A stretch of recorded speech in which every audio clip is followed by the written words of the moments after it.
Red alert, red alert, red alert, red alert.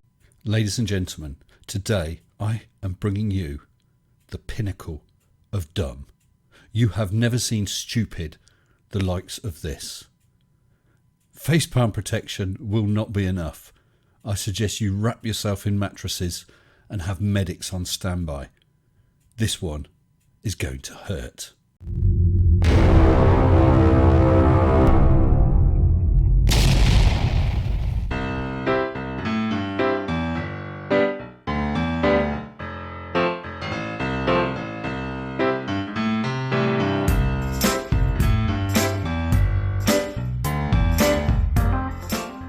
Before you start gnawing your own legs off in an effort to escape, I think I ought to point out that this channel is supported by patrons, so you can probably blame them.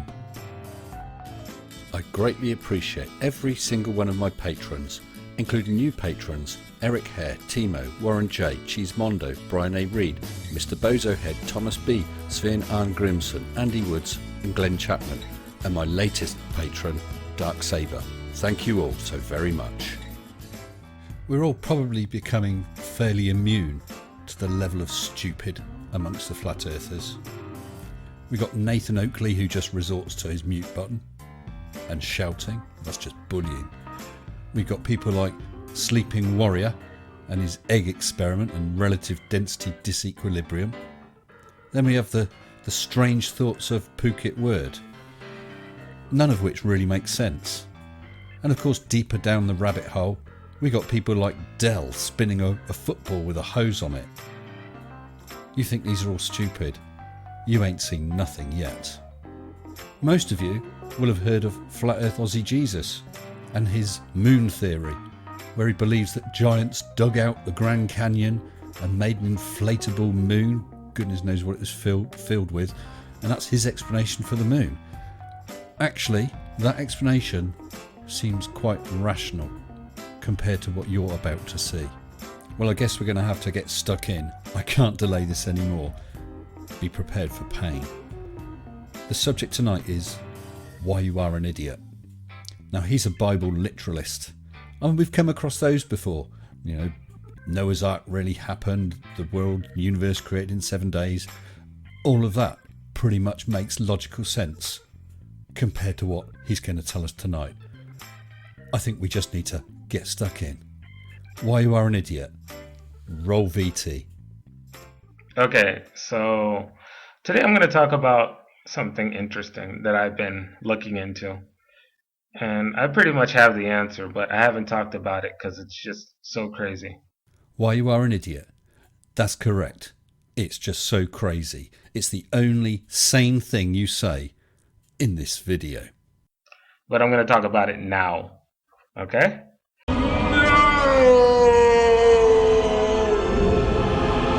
So we're going to talk about why the moon has those marks on this flat Earth. Okay. I give in. You're going to tell us about the craters and the seas on the moon. And I'm pretty sure a lot of people have a lot of speculation and all these things going on. I'm going to present my evidence for my case. Not really speculation. Craters are caused by objects hitting the moon. It's as simple as that. But you've got some evidence for some other explanation? Go ahead. So the first thing we're going to go over is anyone that's been on my channel and anyone that knows me for a while knows that I talk about the Titans. Oh God, no. Look, don't worry. This is just background. The Titans aren't the explanation. Carry on, why you are an idiot. How the women had sex with angels and they gave birth to Titans. Now, along with that comes Titan animals, which would be the corruption of all flesh. So we have a bunch of Titan creatures, horses, crocodiles. Did you just say crocodiles? Crocodiles, just they're huge. They're gigantic. And I have picture evidence of pretty much what I'm saying. Not so much evidence. What you're showing is a mixture of fake edited photos and pareidolia, like these peppers. You see faces. You see things that aren't really there. Now, here's where the interesting part is going to come. Why am I bringing up Titans when I'm talking about the moon? What does that have to do with anything? Oh, do enlighten us, Guru Nutbar. Well, I always say let's take religion literally. Oh, good. Well, I hope you don't eat shellfish. I hope you don't wear clothes made of cloth from two threads. And I hope that you only beat your slaves hard enough that they die several days later and not immediately. And let's take the story literally. And let's see if we can prove it the best we can. Well, let's hope you can, although I don't hold up that much hope. Everyone, please bear with this. Your serving of pure dumb, purest dumb, will be coming soon. So I'm going to read a verse from Norse mythology. Okay? So follow along with me. Yes, you heard it right. Norse mythology. Although how you'll equate that with your Bible, I'm not really so sure. But let's listen to this little story. I'll speed it up a bit just to save time. This is Finir. He is one of the ancient wolves of Norse mythology. We're going to be talking about him. So listen up. The Assyrian gods raised Finir themselves in order to keep him under their control, to prevent him from wreaking havoc throughout the nine worlds. He grew at a very fast pace and very large. However, and eventually the troubled gods decided to chain him up. Their first two attempts were unsuccessful. While the cunning gods convinced Finir that it was only a game, a test of his strength, he broke through the chains easily. For their third attempt, the gods had the dwarves forge the strongest chain ever built, which nevertheless gave the appearance of being very light and even soft to the touch. When the gods presented Finir with the third attempt, he became suspicious, and he refused to be bound with it unless one of the gods would stick his or her hand in his mouth as a pledge of good faith. Only Tyre was brave enough to do this, knowing that it would mean the loss of his hand. And for sure enough, when Finir found himself unable to break free of his bonds, he ripped Tyre's hand off from his arm. He would break free during Ragnarok, and he would run throughout the earth with his jaws open, devouring everything in his path. Oh, and that's basically the story. An old Norse mythology story. Very interesting, very entertaining. But, Let's take religion literally, like I always say. well, frankly, I don't really care what you say. And why should we take religion literally? And which religion? Because you'll think you'll find that they're at odds with each other. And let's take it into account. And let's see what we can prove. Well, this will be interesting, as no religion has been proven ever. Now, in several of my videos already, I've already proved that titans exist. Not just giants and titans, but titan animals also.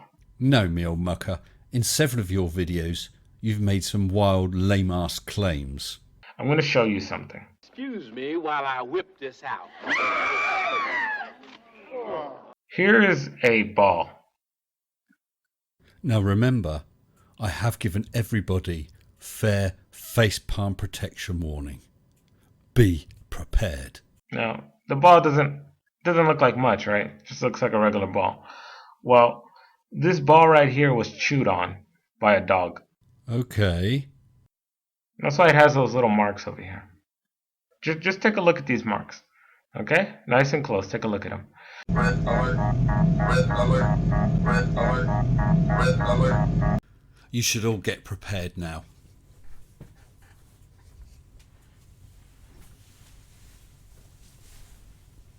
And tell me what it looks like.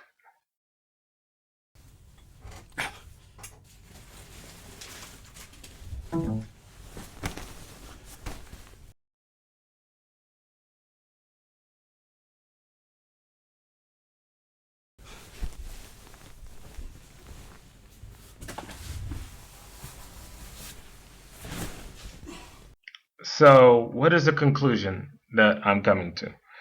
Go on then, tell us. That the story is true. That when the Titans were on the earth, there was a Titan wolf named Finir.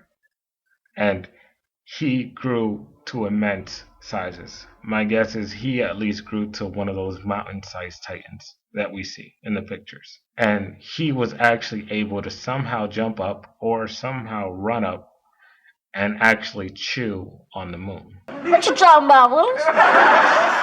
So those things we call craters are bite marks. They are literal bite marks. Those marks that you see on the moon are all from biting and scratching and tossing and turning the moon around and chewing on it on this flat Earth. You chuffing idiot! I have never, ever seen anything so damn stupid in all my life. Oh, man. Oh. What the hell are you playing at? You're going to get yourself locked up. Now, if you have something else to show me that can disprove what I'm saying, be my guest. Show me. I want to see. I'm okay with being wrong. You're okay being wrong? Well, that's just as well, because I have never ever heard of anyone being more wrong than you, and that includes when Abraham Lincoln said, "I'm bored. Wouldn't it be a good idea if we went out and took in a show?" Just let me know. But you have to prove your case first. Why you are an idiot. You have just single-handedly won the internet. You are crowned DFOTY for every year from now on. There's been a run in our supermarkets for toilet paper. I suspect that nobody will be able to buy any dumb either because you've got it all stockpiled. You are the biggest fail I've ever seen. The most stupid and ridiculous thing. I'm going to give up. I'm going to close my channel down, and I suspect all the other debunkers will as well, because we're never going to find stupid of a higher quality than you've just shown us today. Man, that's bad. That is so bad. I'm going to go and hit my head against the wall. It will be more enjoyable than looking at more of this stupidity. Until next time, everybody please stay safe and stay sensible. Shut up and sit down.